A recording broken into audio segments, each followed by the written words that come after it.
Hi, I'm Alexia Deanda, and today we're going to talk to you about some news that happened this week, straight live from 553. First off, we're going to go to Vanessa, who will talk to us about the teacher strike in LA.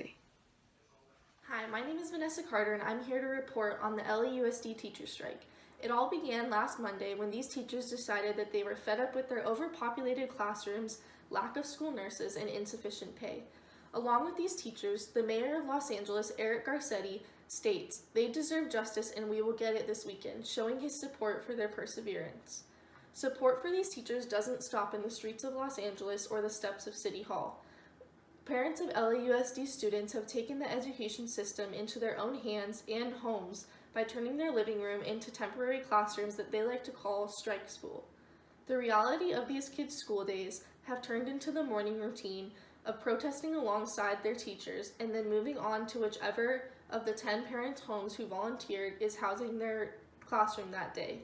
Within the schools of these protesting teachers, which have remained open despite a severe drop in attendance, substitute teachers and administrators have taken over the role of classroom teacher for the remaining of attending students. Over the course of last week, attendance on Monday was approximately 157,000 across the 1,420 schools in the LAUSD and plummeted to a mere 85,000 on Friday. That is 14% of the total population of students in the district that consists of about 600,000 students total. Due to the extreme lack of attendance at these schools, the district has suffered from major net losses of $18.1 million on Monday alone and $100 million over the course of 5 days last week. During this time of tension, negotiations have been occurring, where a happy medium is trying to be reached. Between the teachers' union, school district, and mayor's office, who's mediating the negotiations, offers of support have been put on the table. LA County supervisors have agreed to expand nursing services for the 2020 school year, and Governor Gavin Newsom is providing funding from tax revenue for the LAUSD and school districts across California. Fortunately, an agreement has been reached. On Tuesday morning, Mayor Eric Garcetti announced that the strike can now end and revealed details of the agreement.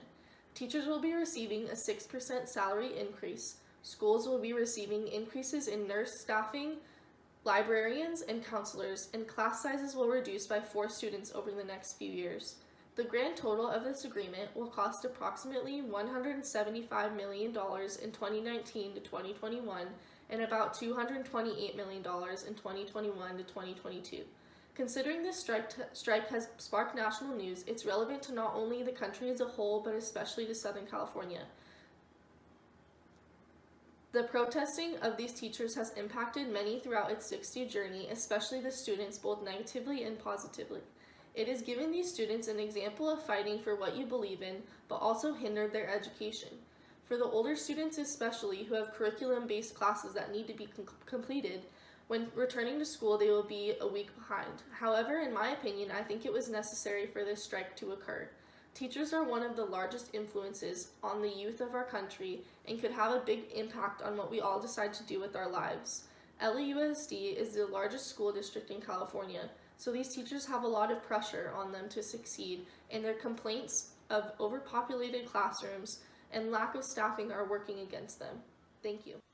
Thank you, Vanessa. I'm glad that situation got fixed and that the teachers were able to get paid what they deserve and that the students could go back to having the proper education. Next up, we will go to Sabrina, who will talk to us about the Indigenous Peoples March. The Indigenous Peoples March took place last weekend. This event included speeches, prayers, songs, and dance, intending to draw attention to global injustices against Native Americans. Despite the many people coming to support, there was a group geared toward a different agenda. Native elder Nathan Phillips of the Omaha tribe was surrounded on the steps of the Lincoln Memorial by a group of Catholic schoolboys, taunting the former Vietnam War soldier. As an act of intimidation, the boys yelled in their MAGA hats, "Build that wall," while Phillips remained unfazed and sang a song of hope and strength. Here is a video taken at the occurrence. I'm so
mob mentality. It's awesome because you guys are what, like 16? How old are you? It's shame.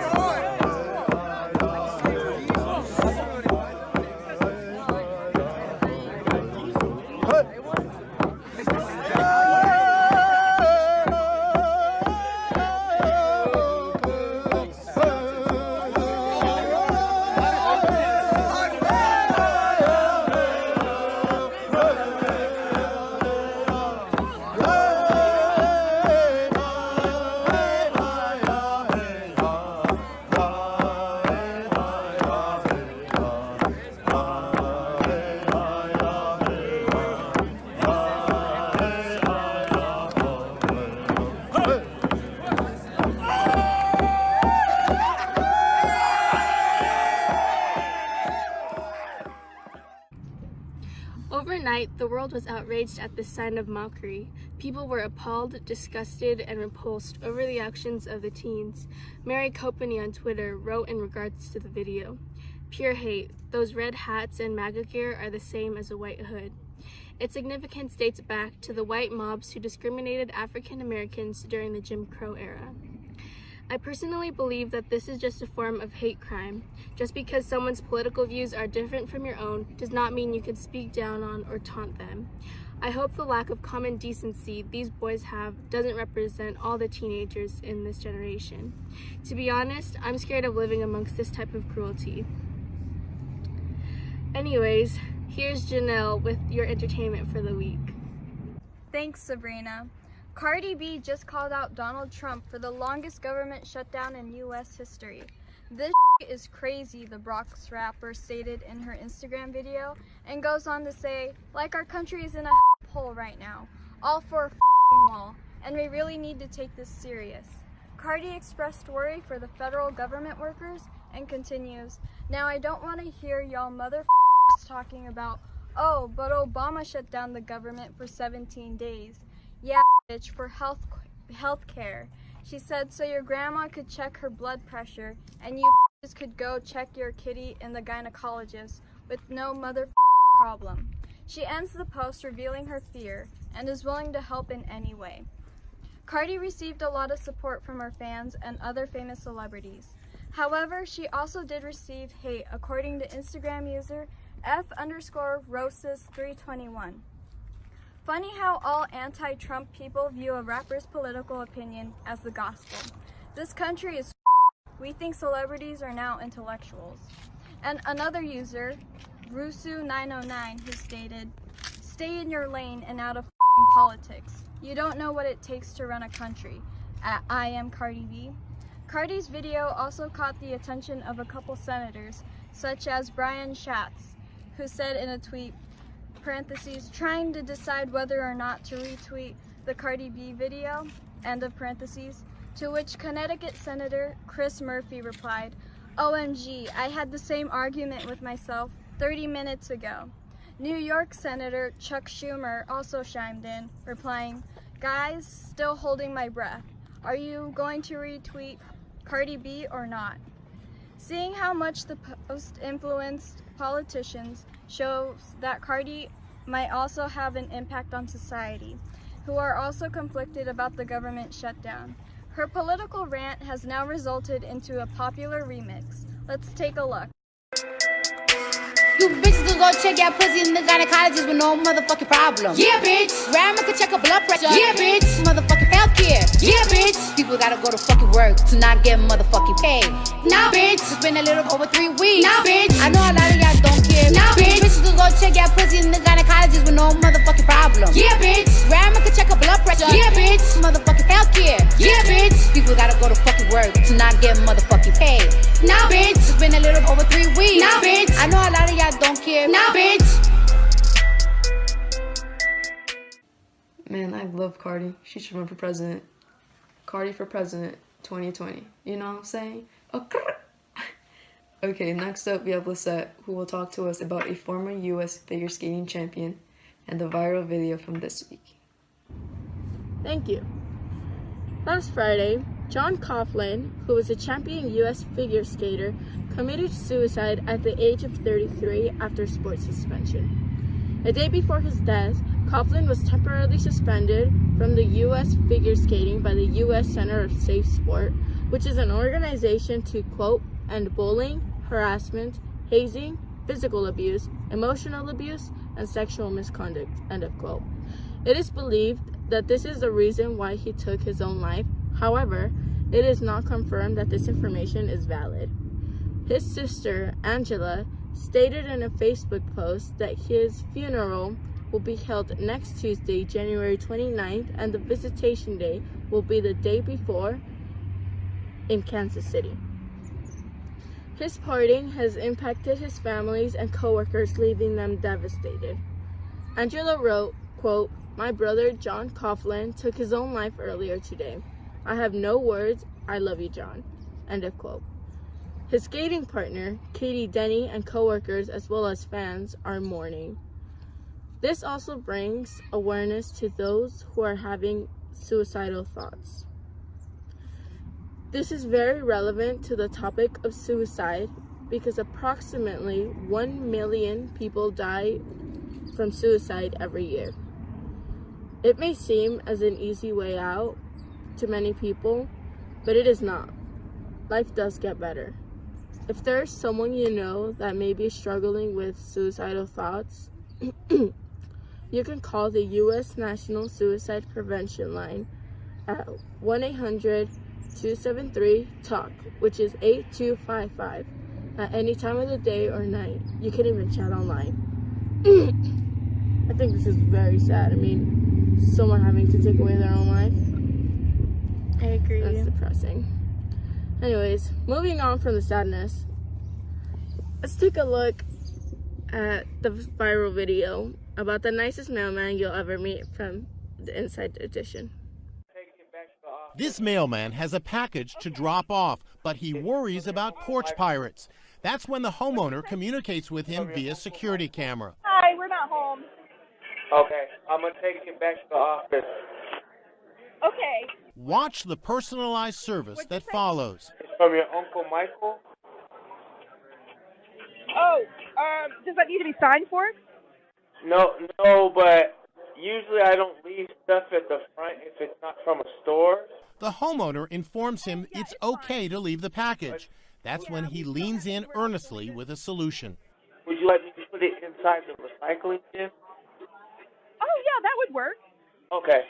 You have a Thank wonderful you. day. I appreciate it. Social media is in love. A great employee who truly cares. Such a sweetheart. We tracked down the homeowner, Carissa Basiliga, in Washington State. Hands down, he is awesome. I don't think I've ever had a mailman take such care, intentional care, with a package. So what was in the package? It's just a ton of really old coins. And they're irreplaceable. So hats off to this mail carrier for going beyond the call of duty on his appointed rounds. Have a great day. You too.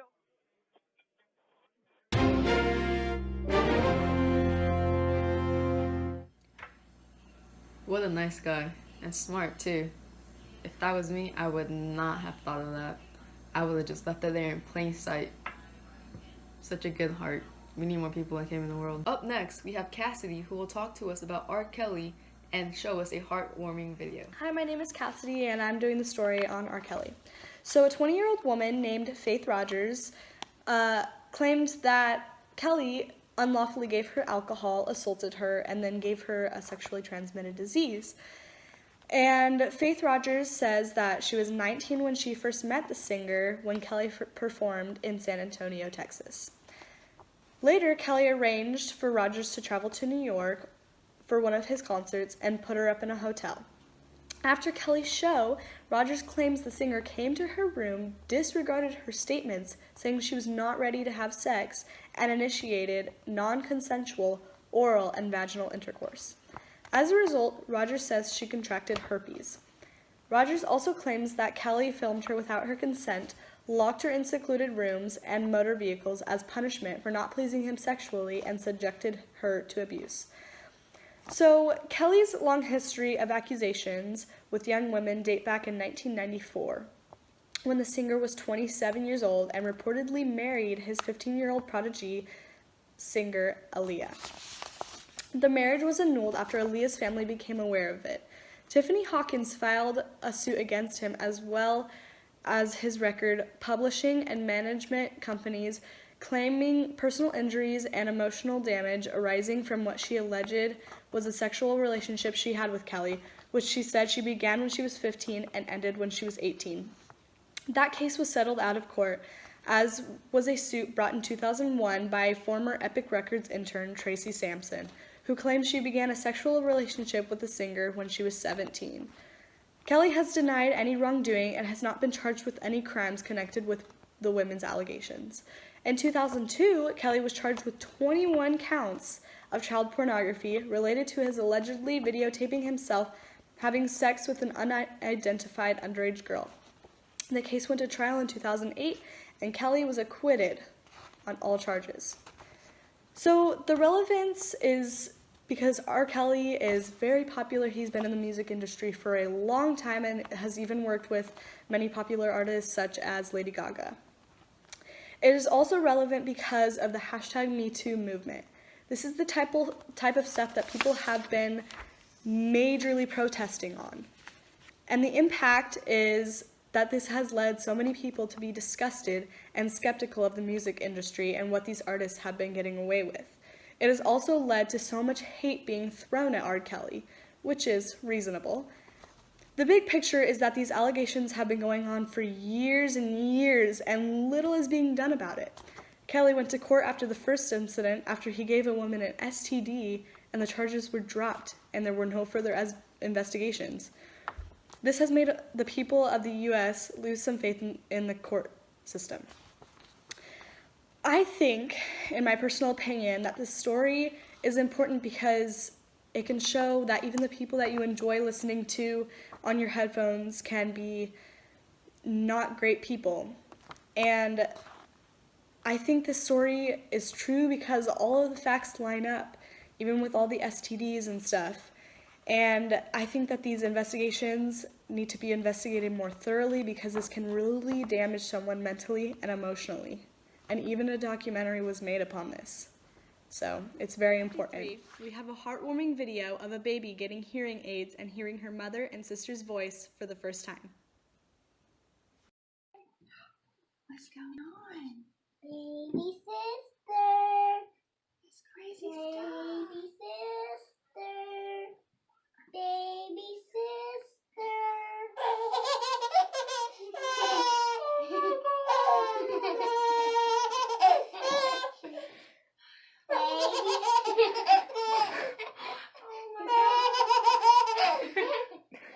Hey, baby. Hey. You can hear me. I know.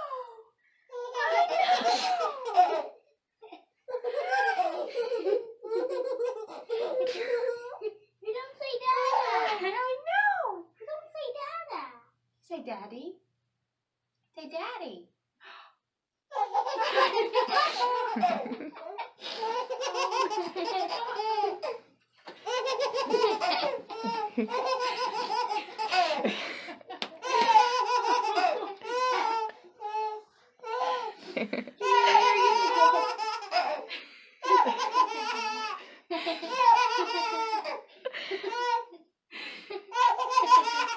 Can you hear yourself, baby?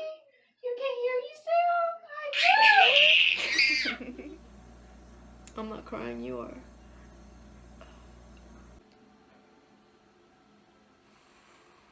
Okay, enough of that.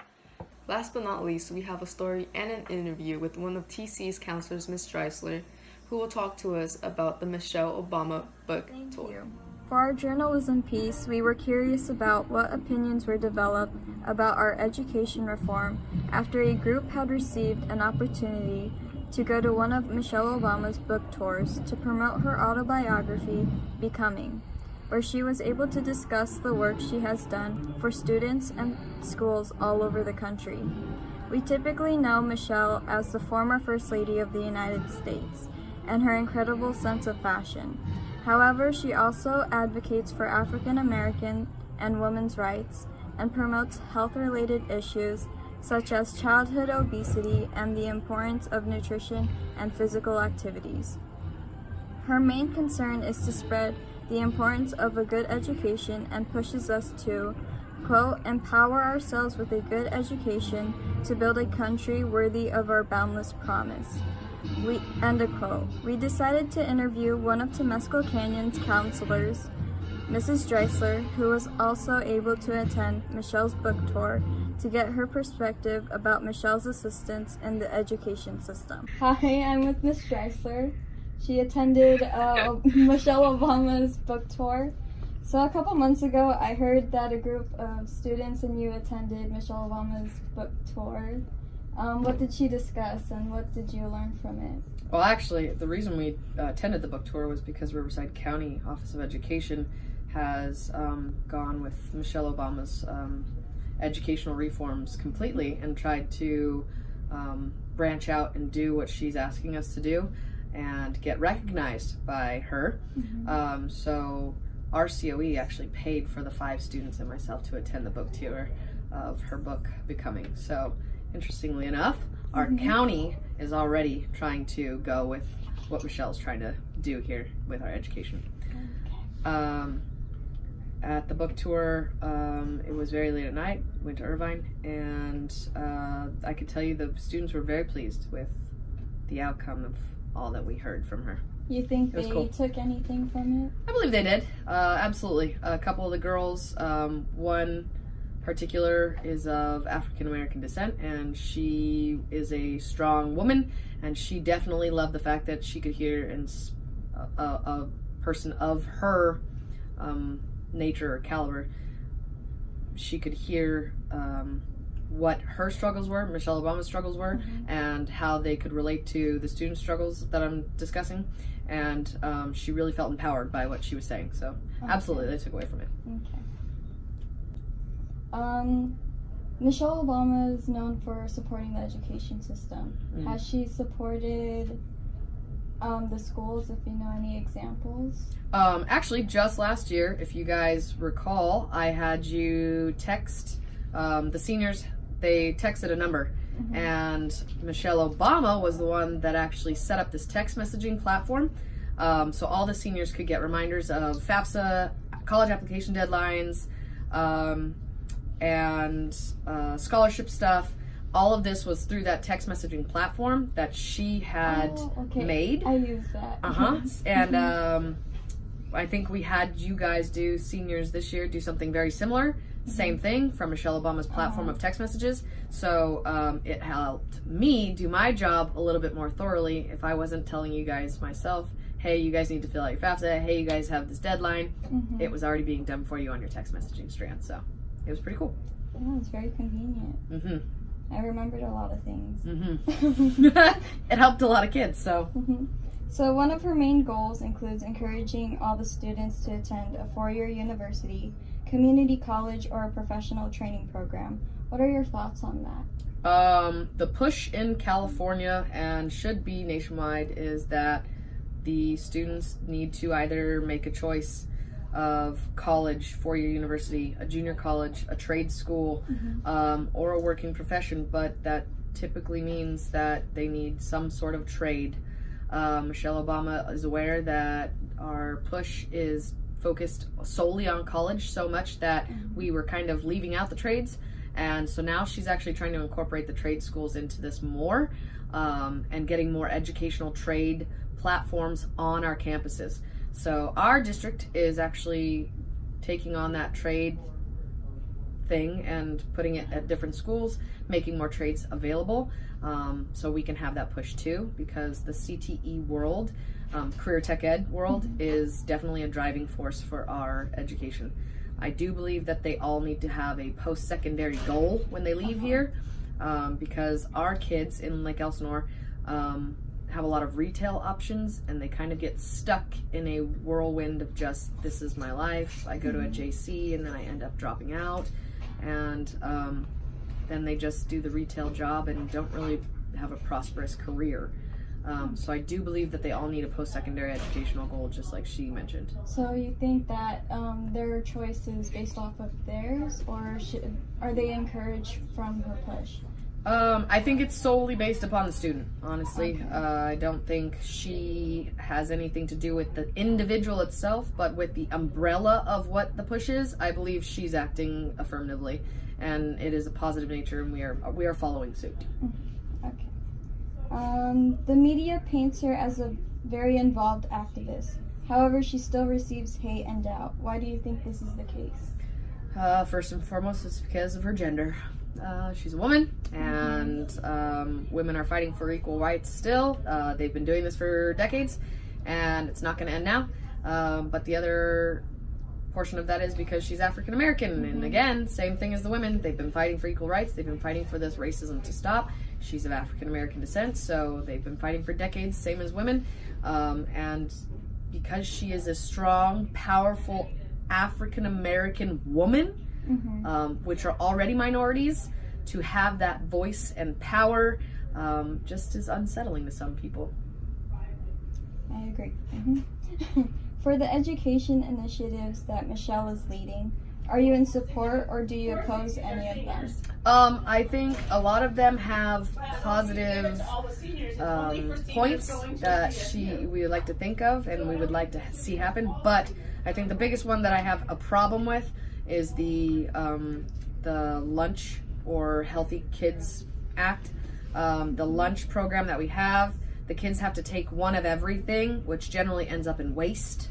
And I see this across campuses all over our district and others, and they end up throwing away good food into the trash can because they have to take that one particular item, which then we could ultimately be saving that wastefulness that we would not be wasting and giving it to third world countries or countries that are less fortunate than us, and that alone would probably save a lot of issues. Other than that, I mean, for myself in particular, my own opinion, I would like to just eat what I want. Okay. As a student, I just wanted to eat what I wanted. And graduating 12 years ago, I remember we had pizza, we had subs, we had nacho cheese and pretzels, we had sodas and vending machines. Those were things that I enjoyed and looked forward to. It was my autonomy that says whether or not I want to be overweight or healthy or not. I think that should be my decision. So forcing that upon children or parents instead of just giving the option is definitely something that I disagree with. Okay. That's it. Thank you so much. You're welcome. Thank you. Thank you. This is all the food that has been wasted. And there's some food in here that has also been wasted. As our counselor, Vince Dreisler, has said. This just in. I received recent intel on my previous story regarding Native American Nathan Phillips and the Kentucky Catholic schoolboys. New information gave new light on this matter, and I'm here to give you the update. The boy who appeared to be smirking in the video that went viral is named Nick Sandman, and he recently told his own side. As far as standing there, I had every right to do so, he stated in an interview and continued. My position was that I was not disrespectful to Mr. Phillips. I respect him. Sandman recalled in this situation that he and his peers were at first using parent-approved school chants to drown out the insults inflicted by Black Hebrew Israelites that were opposing that weekend's March for Life. Phillips suddenly walked on the scene, intending to intervene, and the boys were not mocking him, but clapping and dancing along. It is not yet determined who is at fault, if any were even at fault, or if all involved were at fault. Going back to my first segment on this story, I apologize for being quick to judge before getting all my facts in order. This kind of mistake is yet another example of bad news or an incompleteness of reporting the full story. Viewers, especially now that media is at a high in this day and age, are constantly being influenced by the things they see on the web. Because narratives are easy to manipulate, it's important to understand that the big picture in all this is to know the difference between misinformation and the real thing. With that being said, this is live from 553, and thank you for watching.